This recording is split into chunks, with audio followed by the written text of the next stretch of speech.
मीठे बच्चे निश्चय ज्ञान योग से बैठता, साक्षात्कार से नहीं।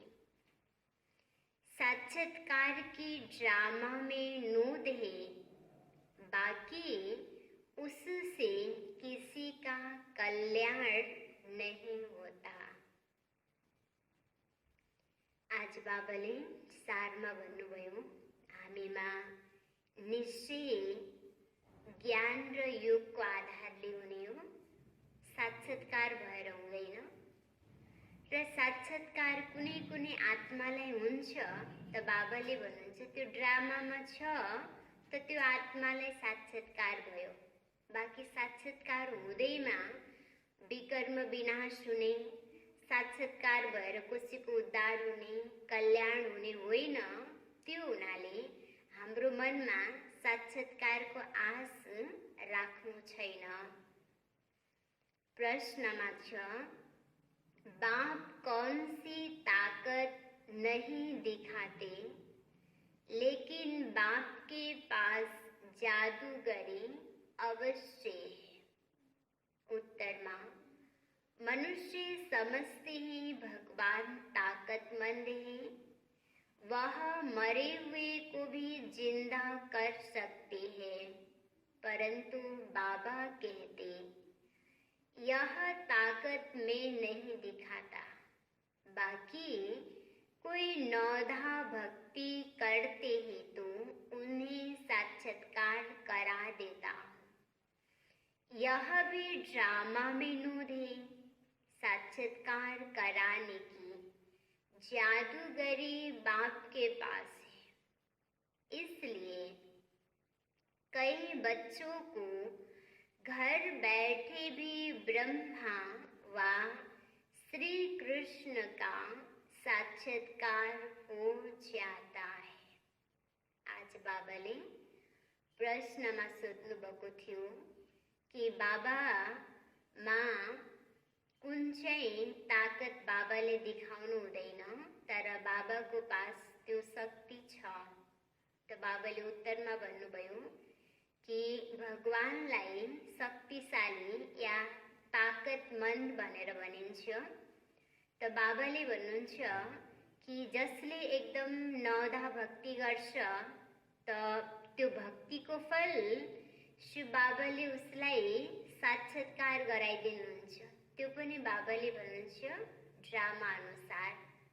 बाँकी बाबा शक्तिशाली हुनुहुन्छ, ताकतमन्द हुनुहुन्छ भनेर कोही मरेकोलाई जिउँदो गराउने, या बाबाले भन्नुहुन्छ कोही आत्मालाई घर बसी बसी साक्षात्कार हुने, बाबाले भन्नुहुन्छ यो हुँदैन।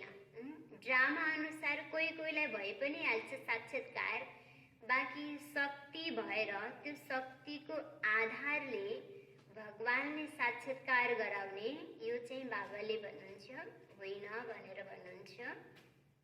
गीतमा छ, कौन आया मेरे मन के द्वारे। ओम शांति। यह बच्चों के अनुभव का गीत है। सत्संग तो बहुत है, खास भारत में तो ढेर सत्संग है, अनेक मतांतर है। वास्तव में वह कोई सत्संग नहीं, सत्संग तो एक होता है। बाकी तुम वहाँ किसी विद्वान आचार्य पंडित का मुंह देखेंगे, बुद्धि उस तरफ जाएगी। यहाँ फिर अनोखी बात है, यहाँ सत्संग एक ही बार इस संगम युग पर होता है। यह तो बिल्कुल नई बात है। उस बेहद के बाप का शरीर तो कोई है नहीं। कहते हैं मैं तुम्हारा निराकार शिव बाबा। तुम और सत्संगों में जाते हो तो शरीर को ही देखते हो, शास्त्र याद कर फिर सुनाते हो। अनेक प्रकार के शास्त्र हैं, वह तो तुम जन्म जन्मांतर सुनते आए हो, अब है नई बात। बुद्धि से जानती है, बाप कहते हैं, हे मेरे सिकिलधे बच्चे, हे मेरे सालिग्रामों, तुम बच्चे जानते हो 5000 वर्ष पहले इस शरीर द्वारा बाबा ने पढ़ाया था। ब्रह्मा बाबा को शरीर द्वारा शिव बाबा ने पढ़ावनु भएको थियो। तुम्हारी बुद्धि एकदम दूर चली जाती है। तो बाबा आया है। बाबा अक्षर कितना मीठा है। वह है माता पिता। कोई भी सुनेंगे तो कहेंगे पता नहीं इन्हों के माता पिता कौन है।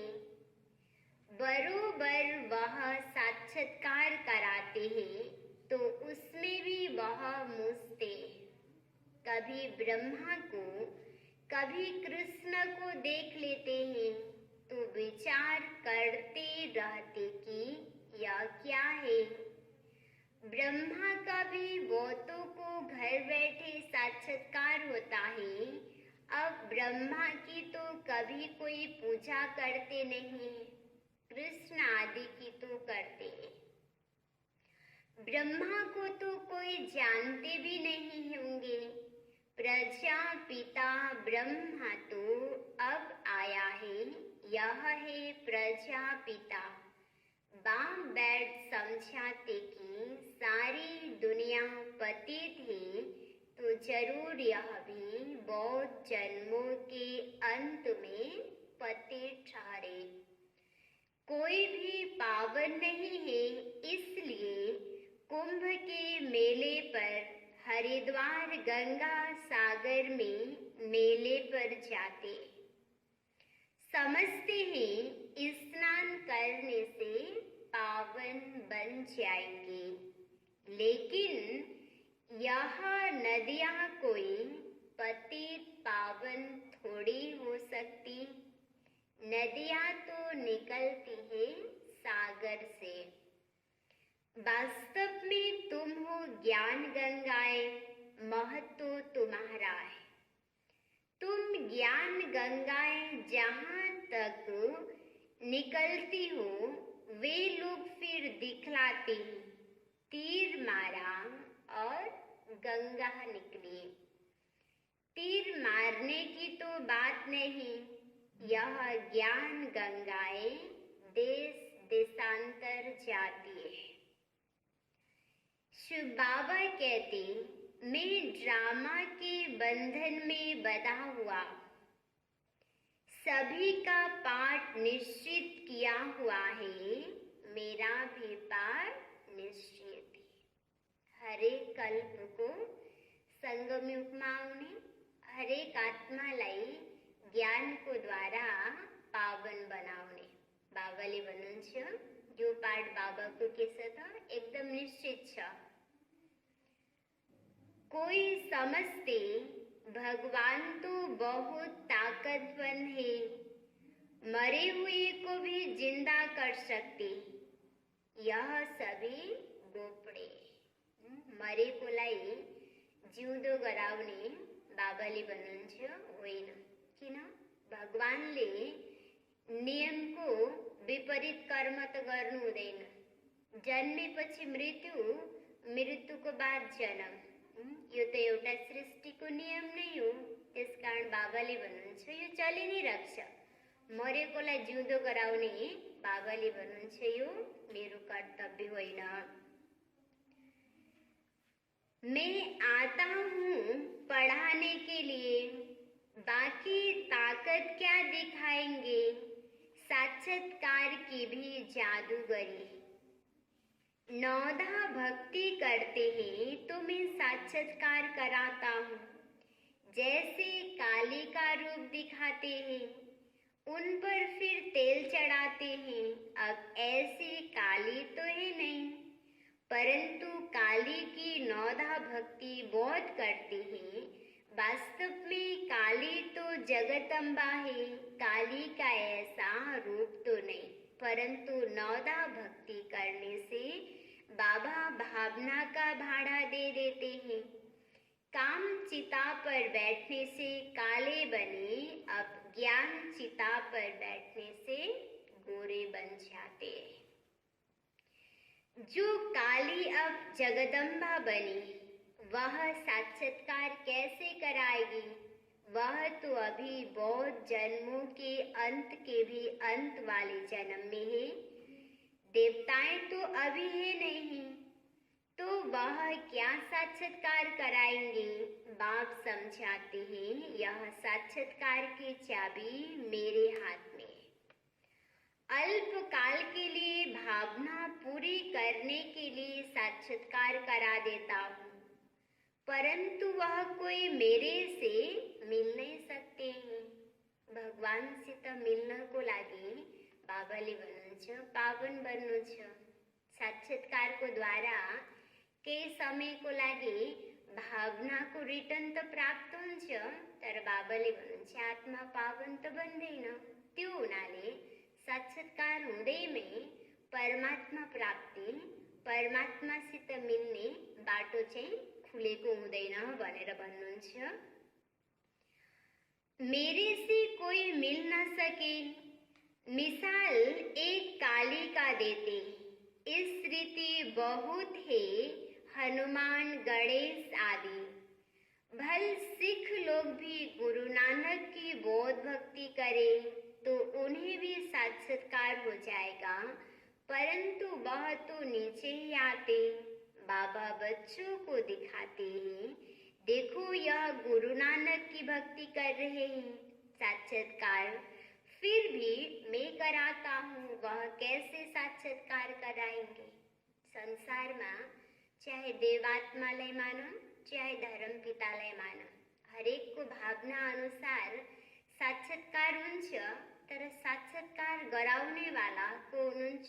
शिव बाबा हुनुहुन्छ।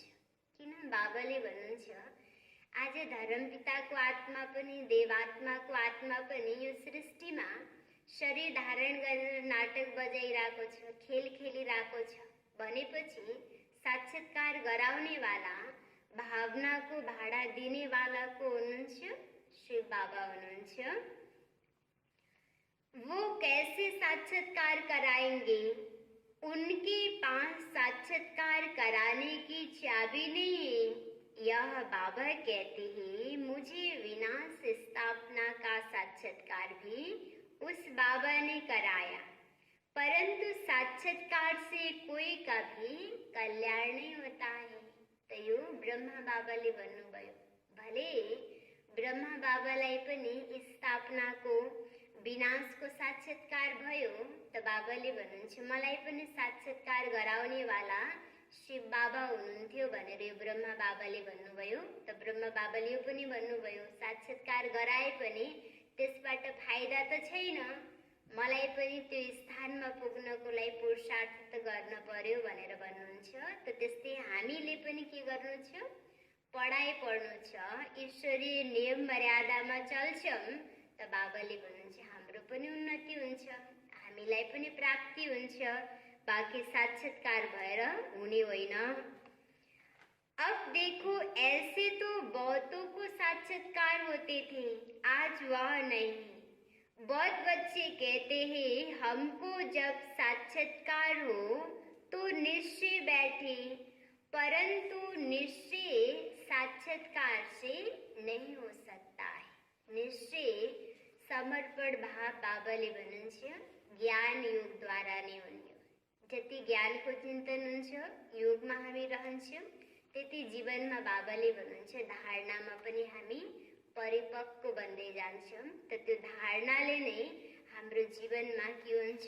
उन्नति हुन्छ भनेर बाबा भन्नुहुन्छ। निश्चय पनि हामीमा पक्का हुँदै जान्छ। निश्चय बैठता है ज्ञान और योग से। 5000 वर्ष पहले भी मैंने कहा था कि यह साक्षात्कार मैं कराता हूँ। मीरा ने भी साक्षात्कार किया। ऐसे नहीं कि आत्मा वहाँ चली गई, नहीं, बैठे बैठे साक्षात्कार कर लेती हैं, लेकिन मेरे को नहीं प्राप्त कर सकते। बाबा कहते हैं कोई भी बात का संशय हो तो जो भी ब्राह्मणियां हैं उनसे पूछो। यह तो जानते हो बच्चियां भी नंबरवार है, नदियां भी नंबरवार होती है, कोई तो तालाब भी है बहुत गंदा, बासी पानी होता है, वहां भी श्रद्धा भाव से मनुष्य जाते हैं। वह है भक्ति की अंधश्रद्धा, कभी भी कोई से भक्ति छुड़ानी नहीं है। जब ज्ञान में आ जाएंगे तो भक्ति आप ही छूट जाएगी। बाबा भी नारायण का भक्त था। चित्रों में देखा लक्ष्मी दासी बन नारायण के पांव दबा रही है तो यह बिल्कुल अच्छा नहीं लगा। सतयुग में ऐसा होता नहीं। तो मैंने एक आर्टिस्ट को कहा कि लक्ष्मी को इस दासीपने से विदाई दे दो। बाबा भक्त तो था परंतु ज्ञान थोड़ी था। भक्त तो सभी है। हम तो बाबा के बच्चे मालिक हैं। ब्राह्मण का भी मालिक बच्चों को बनाते, कहते तुमको राज्य भाग्य देता हूँ। ऐसा बाबा कभी देखा? उस बाप को पूरा याद करना है। उनको इन आंखों से नहीं देख सकते, उनसे योग लगाना है। याद और ज्ञान भी बिल्कुल सहज है। बीज और झाड़ को जानना है। तुम उस निराकारी झाड़ से साकारी झाड़ में आए। बाबा ने साक्षात्कार का राज भी समझाया, झाड़ का राज भी समझाया, कर्म अकर्म विकर्म की गति भी बाबा ने समझाई। बाप टीचर गुरु तीनों से ही शिक्षा मिलती है। अभी बाबा कहते हैं मैं तुमको ऐसा शिक्षा देता हूँ, ऐसे कर्म सिखलाता हूँ जो तुम 21 जन्म सदा सुखी बन जाते हो।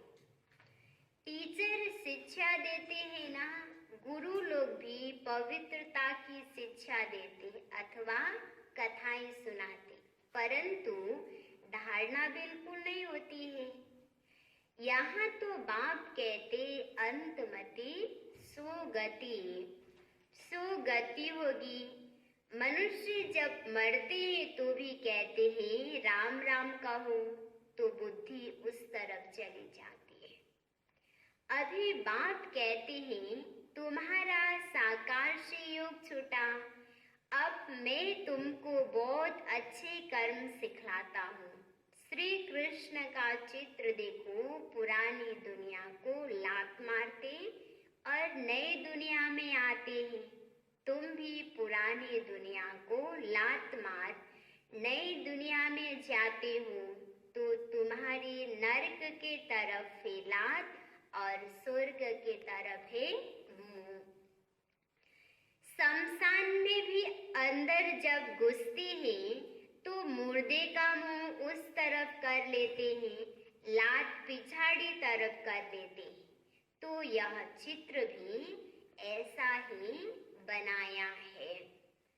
मम्मा बाबा और तुम बच्चे, तुमको तो मम्मा बाबा को फॉलो करना पड़े।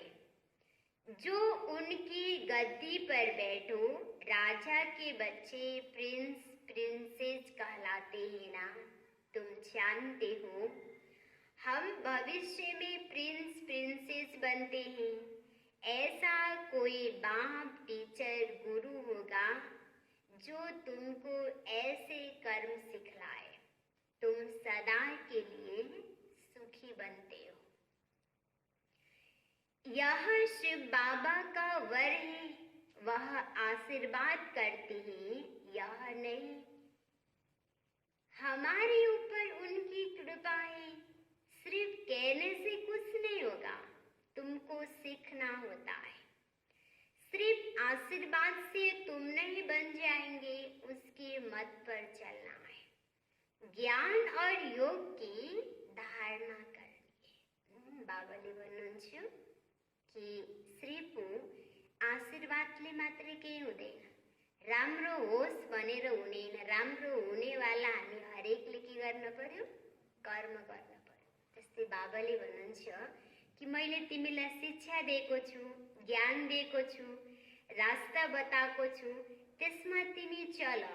बाबाले भनेको कुरालाई हामीले जीवनमा अपनाउँछौँ, धारणा गर्छौँ भनेपछि हामीलाई अटोमेटिक भगवानबाट, ईश्वरबाट आशीर्वाद प्राप्ति हुन्छ।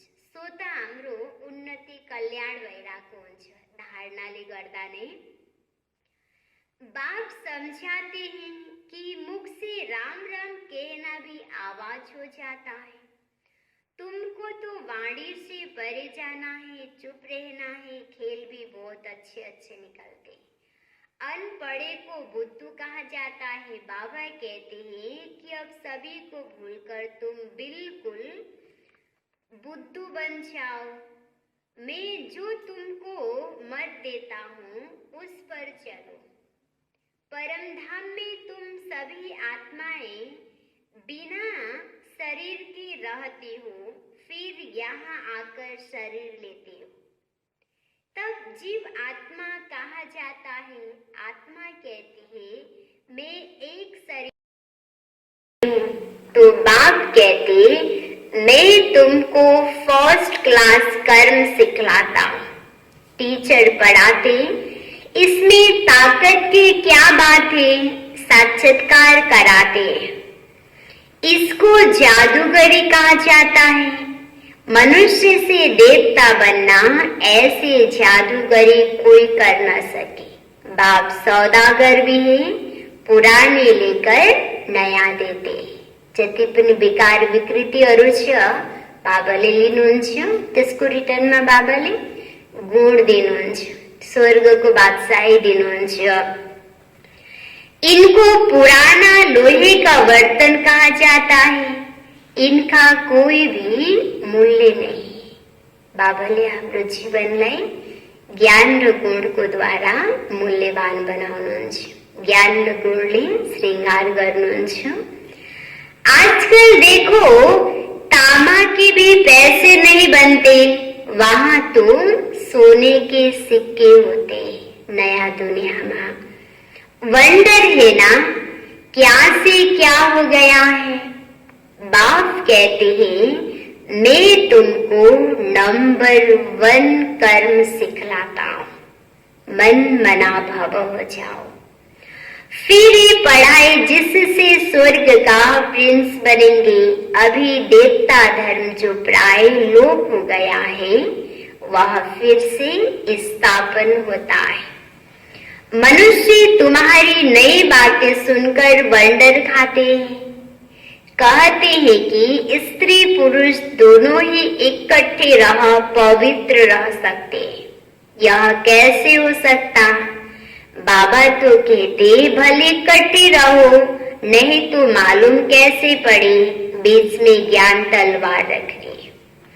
इतनी बहादुरी दिखानी है, परीक्षा होती है तो मनुष्य इन बातों में वंडर खाते हैं। क्योंकि शास्त्रों में तो ऐसी बातें ही नहीं, यहाँ तो प्रैक्टिकल में मेहनत करनी पड़ती है। गंधर्वी विवाह की बात यहाँ की है। अभी तुम पवित्र बनती हो तो बाबा कहते बहादुरी दिखाओ। सन्यासियों के आगे सबूत देना है। समर्थ बाबा ही सारी सृष्टि को पावन बनाते हैं। बाप कहते हैं भल साथ में रहो, सिर्फ नंगर नहीं होना है। यह सभी है युक्तियां, बड़ी जबरदस्त प्राप्ति है। सिर्फ एक जन्म बाबा के डायरेक्शन पर पवित्र रहना है। योग और ज्ञान से एवर हेल्दी बनते हैं 21 जन्मों के लिए। इसमें मेहनत है ना। तुम हो शक्ति सेना, माया पर जीत पहन जगत जीत बनते हो। सभी थोड़ी बनेंगे। जो बच्चे पुरुषार्थ करेंगे वही ऊंच पद पाएंगे। तुम भारत को ही पवित्र बनाकर फिर भारत पर ही राज्य करते हो। लड़ाई से कभी सृष्टि की बादशाही मिल न सके। यह वंडर है ना, इस समय सब आपस में लड़कर खल्लास हो जाते हैं, मक्खन भारत को मिलता है। दिलाने वाले हैं वंदे मातरम, मेजॉरिटी माताओं की। अब बाबा कहते, जन्म जन्मांतर तुम गुरु करते आए, शास्त्र पढ़ते आए हो, अब हम तुमको समझाते हैं। जज योर सेल्फ राइट क्या है? सतयुग है राइटेस्ट दुनिया, माया अनराइटेस्ट बनाते हैं। अब भारतवासी इन रिलीजियस बन पड़े हैं, रिलीजन नहीं, इसलिए माइट नहीं रही है। इन रिलीजियस, अनराइटियस, अननॉलेजफुल, इनसॉल्वेंट बन पड़े। बेहद का बाप है, इसलिए बेहद की बातें समझाते। कहते हैं कि फिर तुमको रिलीजियस मोस्ट पावरफुल बनाता। स्वर्ग बनना तो पावरफुल काम है ना, परंतु है गुप्त, इनकॉग्निटो वॉरियर से। बाप का बच्चों पर बहुत प्यार होता है, मत देते हैं। बाप की मत, टीचर की मत, गुरु की मत, सोनार की मत, धोबी की मत। इसमें सभी मतें आ जाती है। अच्छा, मीठी मीठी सिकिलधी बच्चों प्रति माता पिता बाप दादा का याद प्यार और गुड मॉर्निंग। रूहानी बाप की रूहानी बच्चों को नमस्ते। रूहानी बच्चों की रूहानी बाप को याद प्यार गुड मॉर्निंग, नमस्ते नमस्ते। धारणा को लागी मुख्य सार छो पहलो पॉइंट में, इस एक अंतिम जन्म में बाप के डायरेक्शन पर चल, घर ग्रस्त में रहते पवित्र रहना है। इसमें बहादुरी दिखानी है। दूसरा पॉइंट में, श्रीमत पर सदा श्रेष्ठ कर्म करने हैं, वाणी से परे जाना है। जो कुछ पढ़ा व सुना है उसे भूल बाप को याद करना है। वरदान में, सुबह चिंतन द्वारा ज्ञान सागर में समाने वाले अतीन्द्रिय सुख के अनुभवी भव। विस्तार में छ, जैसे सागर के अंदर रहने वाले जीव जंतु सागर में समाये हुए होते हैं, बाहर नहीं निकलना चाहते। मछली भी पानी के अंदर रहती है, सागर व पानी ही उसका संसार है। ऐसे आप बच्चे भी शुभ चिंतन द्वारा ज्ञान सागर बाप में सदा समाये रहो। जब तक सागर में समाने का अनुभव नहीं किया, तब तक अतीन्द्रिय सुख के झूले में झूलने का, सदा हर्षित रहने का अनुभव नहीं कर सकेंगे। इसके लिए स्वयं को एकांतवासी बनाओ, अर्थात सर्व आकर्षणों के वाइब्रेशन से अंतर्मुखी बनो। स्लोगन में, अपने चेहरे को ऐसा चलता फिरता म्यूजियम बनाओ जिसमें बाप बिंदु दिखाई दे।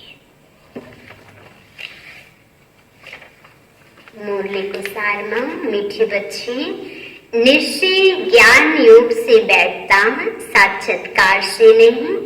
साक्षात्कार की ड्रामा में नूद है, बाकी उससे किसी का कल्याण नहीं होता। ओम शांति।